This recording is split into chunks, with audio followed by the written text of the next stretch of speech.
Hello all, welcome back to my channel. ఎలా ఉన్నారండి అందరూ? ఐ హోప్ అందరూ బాగున్నారు అనుకుంటున్నాను. అసలు నేను చాలా వీడియోస్ చేయాలి అని అయితే అనుకున్నానండి, కానీ ఎండకి వీక్నెస్కి అస్సలు కుదరడం లేదు.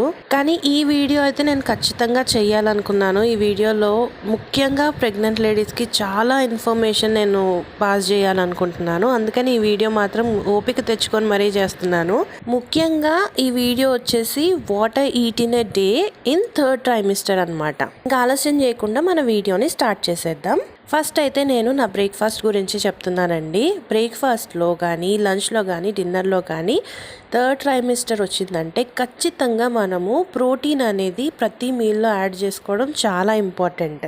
సాధారణంగా ప్రెగ్నెంట్ లేడీస్ ఏంటంటే డాక్టర్ రాసిచ్చిన ఐరన్, కాల్షియం ఇట్లాంటి సప్లిమెంట్స్ని అయితే ఖచ్చితంగా తీసుకుంటారు, చాలా ఇంపార్టెంట్ అని భావిస్తూ ఉంటారు.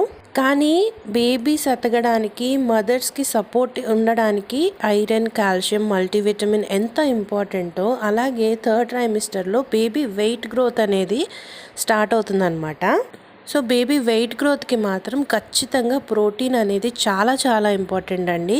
ఈ ప్రోటీన్ దగ్గరకు వచ్చేప్పటికి చాలామంది మదర్స్ ఏం చేస్తారంటే నెగ్లెక్ట్ చేస్తూ ఉంటారు. ఈవెన్ డాక్టర్ సజెస్ట్ చేసిన ప్రోటీన్ పౌడర్ ఏదైతే ఉంటుందో అది కూడా తీసుకోరనమాట. ఎందుకంటే టేస్ట్ బాగోదని, లేకపోతే పాలు తాగితే పడట్లేదు, వామిటింగ్స్ అయిపోతున్నాయని నెగ్లెక్ట్ చేస్తూ ఉంటారు. కానీ థర్డ్ ట్రైమిస్టర్ వచ్చింది అంటే మాత్రం కంపల్సరీగా మీ డైట్లో ప్రోటీన్ ఉండేలాగా చూసుకోండి. ఆ వేలోనే నేను నా బ్రేక్ఫాస్ట్లోకి పన్నీర్ అయితే యాడ్ చేసుకున్నాను అనమాట. సో ప్రోటీన్ సోర్స్ అక్కడి నుంచి వస్తుందని. అండ్ నెక్స్ట్ వచ్చేసి ప్రోహాన్స్ మోమ్ నాకు సజెస్ట్ చేశారు డాక్టర్.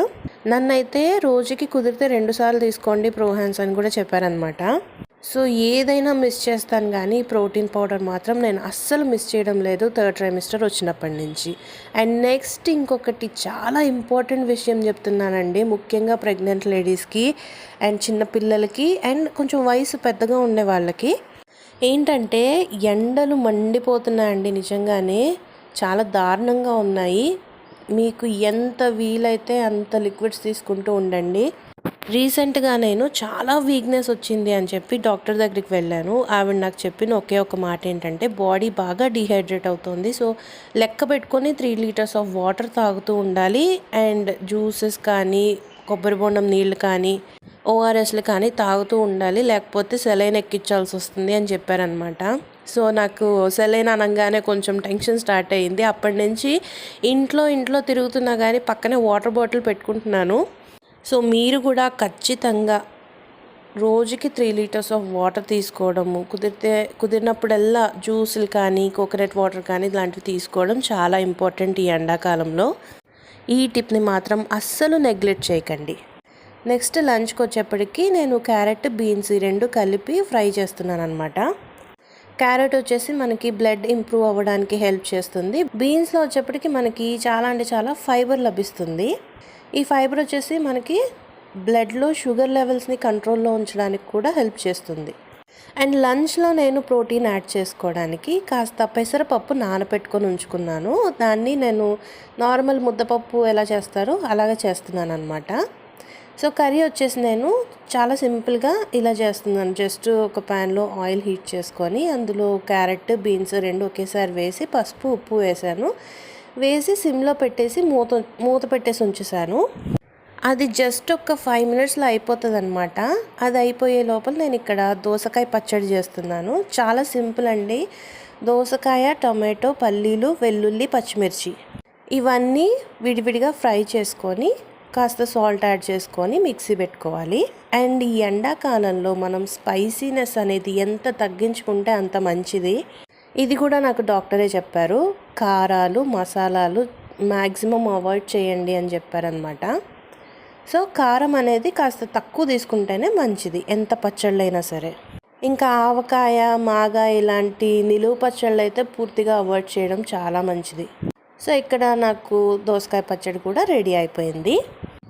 చెప్పాను కదండి, క్యారెట్ ఫ్రై రెడీ అవ్వడానికి 5 మినిట్స్ కంటే ఎక్కువ టైం పట్టదు అని. ఇది ఉడికిపోయిందనమాట. సో ఇప్పుడు నేను ఏం చేస్తున్నానంటే రుచికి సరిపడా కారం వేసి లాస్ట్లో కొబ్బరి పొడి వేస్తున్నాను. ఇందులో కొబ్బరి పొడి అన్నా వేసుకోవచ్చు, లేకపోతే పల్లీ పౌడర్ అన్నా వేసుకోవచ్చు. పల్లీలు వేయించేసి పౌడర్ చేసి వేసుకోవచ్చు. టేస్ట్ అయితే చాలా బాగుంటుంది, ఒకసారి ట్రై చేసి చూడండి. సో మొత్తానికి నా లంచ్ ప్లేట్ అయితే ఇలా ఉంది. కొంచెం దోసకాయ పచ్చడి, క్యారెట్ బీన్స్ ఫ్రై, అలాగే కొంచెం పప్పు. లంచ్ అయిపోయిన తర్వాత సరదాగా నేను మా నాని కలిసి ఇలా మ్యాంగో ఐస్ క్రీమ్స్ చేసుకున్నాం అనమాట. ఈ ఐస్ క్రీమ్ మౌల్డ్స్ వచ్చేసి మేము ఐకియాలో తీసుకున్నాము. యాక్చువల్గా మేము కాదు, మా నాని తీసుకున్నాడు.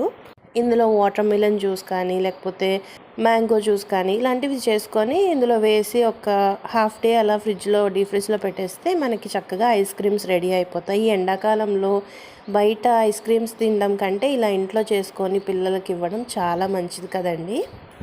అండ్ నైట్ డిన్నర్ వచ్చేప్పటికి నాకు ఎప్పటి నుంచో మోమోస్ తినాలి అనే ఒక క్రేవింగ్ మాత్రం అస్సలు ఆగట్లేదన్నమాట. నాకు మా బాబు పొట్టలో ఉన్నప్పుడు కూడా ఈ చైనీస్ ఫుడ్స్ మీద చాలా ఇంట్రెస్ట్ వచ్చేది. అప్పుడు ఏం చేశానంటే నా క్రేవింగ్స్ అన్నిటినీ కూడా 9th మంత్ వచ్చేంత వరకు హోల్డ్ చేసుకొని 9th మంత్లో నా క్రేవింగ్స్ నేను తీసుకోవడం అనేది స్టార్ట్ చేశాను. ఇంట్లో పెద్దవాళ్ళు కూడా చెప్తూ ఉంటానన్నమాట ప్రెగ్నెంట్ లేడీస్కి, ఏంటంటే ఏమన్నా క్రేవింగ్స్ వస్తే వెంటనే తినేయాలి, ప్రెగ్నెంట్ లేడీస్ అలా హోల్డ్ చేసుకొని ఉంచకూడదు అని. మోమోస్ అయితే చాలా బాగున్నాయండి, చాలా టేస్టీగా అనిపించాయి.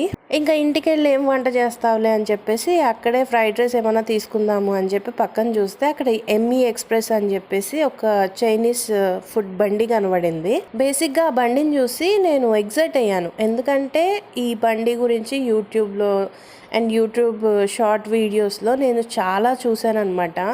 ఇక్కడ ఫుడ్ బాగుంటుంది, కోంబోస్ ఉంటాయి అవి ఇవి అనేసి నేను ఎగ్జైట్ అయ్యి వావ్, నేను ఈ బండి గురించి యూట్యూబ్లో చాలా వీడియోస్ చూశాను, చాలా బాగుంటుందంట ఫుడ్ ఇక్కడ అని మా హస్బెండ్కి చెప్తే మా హస్బెండ్ కూడా అవునా అని అన్నారు.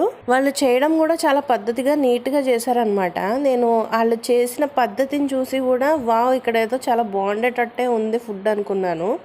నేను వచ్చేసి వెజ్ చైనీస్ కాంబో ఒకటి తీసుకున్నాను అండ్ మా husband chicken noodles, chicken fried rice తీసుకున్నారు.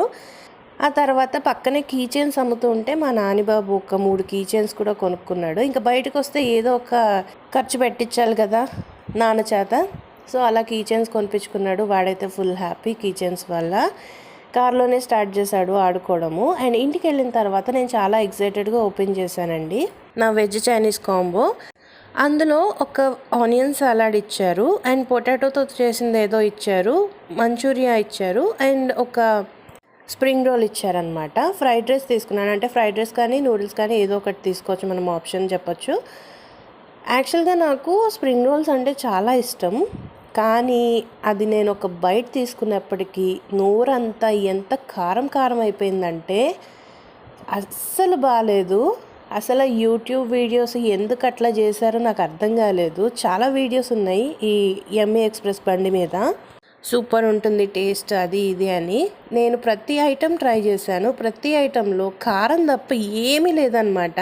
మా హస్బెండ్ వేణు ఇద్దరు తిన్నారు, వాళ్ళు కూడా అసలు కారం తప్ప ఏమీ లేదు, చాలా చెత్తగా ఉంది అని చెప్పారు.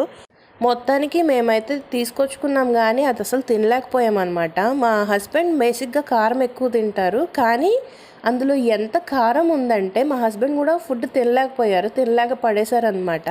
సో ఇది మీకు హెల్ప్ అవుతుంది. ఒకవేళ మీరు ఎప్పుడైనా ఈ ఎంఏ ఎక్స్ప్రెస్లో ఫుడ్ ట్రై చేయాలంటే మాత్రం అస్సలు చేయకండి, చాలా చెత్తలా ఉంది ఫుడ్. మేమైతే తెచ్చుకొని పడేసాము తినలేక. సో ఇలా నా డిన్నర్ కూడా కంప్లీట్ అయిపోయిందనమాట. ఐ హోప్ ఈ వీడియో మీకు యూస్ఫుల్గా ఉంది అనుకుంటున్నాను. ఇంకా ఇలాంటి వీడియోస్ చేయడానికి ట్రై చేస్తాను. I need all your support. Thank you for watching.